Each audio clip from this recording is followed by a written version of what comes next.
नमस्कार, आप देख रहे हैं जोहार झारखंड। मैं हूं आपके साथ रुचिका राज। खबरों की शुरुआत करेंगे सियासत से जुड़ी खबर से। झारखंड में लोकसभा चुनाव में सीट शेयरिंग का फॉर्मूला अभी अधूरा है। दिल्ली में कांग्रेस और जेएमएम के नेताओं ने सीट बंटवारे पर महज मारी तो जरूर की, पर नतीजा कुछ नहीं निकला है। हालांकि दिल्ली से रांची लौटने वाले नेताओं ने बहुत जल्द सीट शेयरिंग का फॉर्मूला तय कर लेने का दावा भी किया है। बता दें कि झारखंड में लोकसभा की 14 सीटें हैं। वहीं जैसे जैसे लोकसभा चुनाव की तारीख नजदीक आ रही है, वैसे वैसे सभी पार्टियां सीट शेयरिंग को लेकर फॉर्मूला तय करने में जुटी हुई है। झारखंड में सत्ता पक्ष भी चुनाव से पहले सीट को लेकर बात पूरी कर लेना चाह रही है। वहीं दिल्ली में कांग्रेस और जेएमएम नेताओं की बैठक हुई, लेकिन कोई नतीजा नहीं निकला है। खबर यह भी है कि कांग्रेस 14 में से 9 सीट पर अपना दावा ठोक रही है। वहीं जेएमएम संगठन का खाता बही में 7 सीट का हिसाब कर रखा है, जबकि आरजेडी को 2 और माले का भी 1 सीट दावा है। ऐसे में साथ बैठकर त्याग और सहयोग भाव से ही सीट शेयरिंग संभव है। वैसे जेएमएम झारखंड ही नहीं, पश्चिम बंगाल, उड़ीसा और बिहार में भी लोकसभा सीट का दावा ठोक रही है। बहुत सकारात्मक रही। आज बहुत गर्मजोशी से खड़गे साहब से चंपईदार ने मुलाकात की। उन्होंने राज्य के हालात पर भी चर्चा की कि बजट आ रहा है, उसमें प्राथमिकताओं के बारे में पूछा। हेमंत जी के बाद की जो राजनीतिक परिस्थिति है उस पर भी बातें हुई, और साथ साथ उसके बाद मुकुल वासनिक जी के साथ में, चूंकि 5 स्टेट का मामला है, बिहार है, बंगाल है, उड़ीसा है, आसाम है और हमारा झारखंड, तो कई जगहों का, तो जब आधिकारिक घोषणा हो जाएगी तब आप लोगों को बता देंगे। सही समय में आपको बता दिया जाएगा। और सिर्फ एक राज्य की बात नहीं है, बिहार, बंगाल, उड़ीसा, असम, इन सारे जगहों की बातचीत हुई है और हम समझते हैं कि जो बातचीत हुई है काफी सकारात्मक है।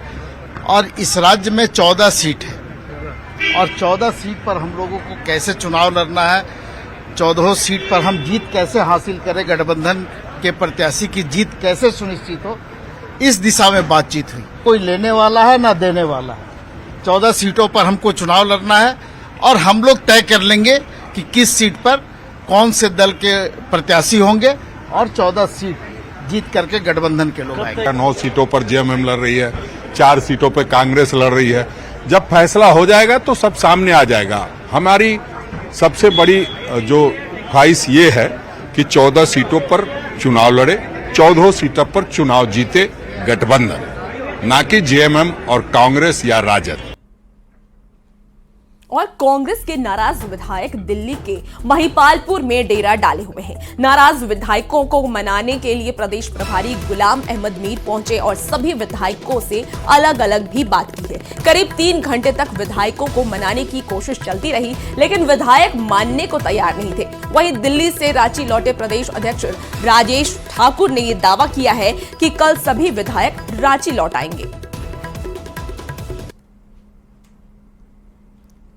तो ये तस्वीर देखिए, जहां दिल्ली में कांग्रेस के विधायक नाराज बताए जा रहे हैं और दिल्ली के महिपालपुर में ये डेरा डाले हुए हैं। नाराज विधायकों को मनाने की लगातार कोशिश जारी है कि विधायक मान जाएं, और नाराज विधायकों से प्रदेश प्रभारी ने भी मुलाकात की है और ये दावा किया है कि जल्द ही वो रांची लौट आएंगे। ये सारी प्रक्रिया जैसे चलती है वैसे चलेगी। ऐसा नहीं है कि बजट सत्र 23 तारीख को आहूत है तो वो होना ही है, और हमारे विधायक को भी आना ही है। वो कल लौट जाएंगे, आप चिंता मत कीजिए। झारखंड कांग्रेस के नाराज विधायक दिल्ली के इसी रिजॉर्ट में रुके हुए हैं। महिपालपुर में यह रिजॉर्ट है, जहां पर अभी अभी गुलाम अहमद मीर, जो कि झारखंड कांग्रेस के प्रभारी हैं, उन विधायकों से मुलाकात करके निकले हैं। इसी रिजॉर्ट में उनकी बातचीत चल रही थी। लगभग 3 घंटे तक यहाँ पर इस रिजॉर्ट में यहाँ पर मौजूद रहे, जो कि गुलाम अहमद मीर झारखंड कांग्रेस के प्रभारी हैं। यहाँ पर मौजूद रहे। सभी 8 विधायकों से उन्होंने पहले एक साथ मुलाकात की, एक साथ उनकी बात सुनी। उसके बाद उनके जो भी कंसर्न है उसको उन्होंने अलग अलग सुना। अलग अलग सभी विधायकों से 1 to 1 बात की। 8 जो विधायक हैं, 8 से अलग अलग बात की, उनकी बात सुनी। और जो यहाँ पर जो विधायक जो हैं उन्होंने अपनी बातों को रखा।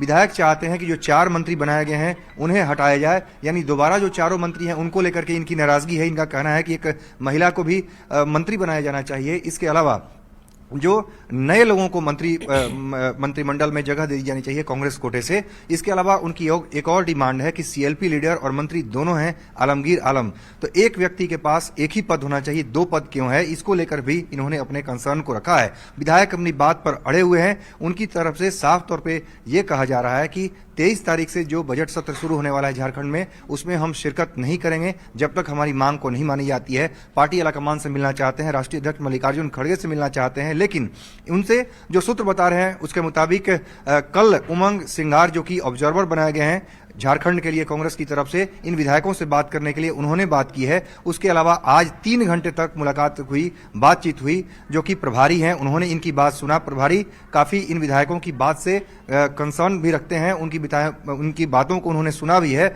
और पार्टी आलाकमान के सामने पार्टी के जो राष्ट्रीय अध्यक्ष हैं मल्लिकार्जुन खड़गे, उनके सामने अपनी बातों को रखेंगे कि जो विधायकों ने अपनी बातें रखी हैं। तो निश्चित रूप से आश्वासन दिया गया है, भरोसा दिया जा रहा है पार्टी की तरफ से, पार्टी के प्रभारी की तरफ से। देखना है कि आखिर पार्टी आलाकमान इन विधायकों की मांगों को किस हद तक मानता है और किस हद तक ये विधायक संतुष्ट हो पाते हैं। लेकिन फिलहाल कांग्रेस के लिए झारखंड में काफी मुश्किल घड़ी है, चूंकि 8 विधायक यहां पर दिल्ली में डेरा डाले हुए हैं, 23 तारीख के बजट सत्र में जाने से इनकार कर रहे हैं और दूसरी तरफ उनका दावा है कि और भी 4 विधायक हैं हमारे संपर्क में हैं। तो निश्चित रूप से कांग्रेस के लिए झारखंड में तमाम जो मुश्किलें हैं सामने खड़ी हैं और मुश्किलों से निपटना काफी मुश्किल होता जा रहा है। कैमरामैन रमेश रत्नाकर के साथ अमितेश सिंह, न्यूज 18 दिल्ली। और राज सिर्फ झारखंड कांग्रेस के अंदर ही नहीं है, बल्कि जेएमएम के अंदर भी मनमुटाव है। शपथ लेने के पहले मंत्री की लिस्ट से नाम काट दिए जाने से जेएमएम विधायक वैद्यनाथ राम नाराज हैं और उन्होंने पार्टी को 48 घंटे का अल्टीमेटम भी दिया है। अब जबकि चंपाई सोरेन दिल्ली से रांची लौट आए हैं, ऐसे में जेएमएम के झंझट का क्या हल निकलता है, इस पर सबकी नजरें हैं।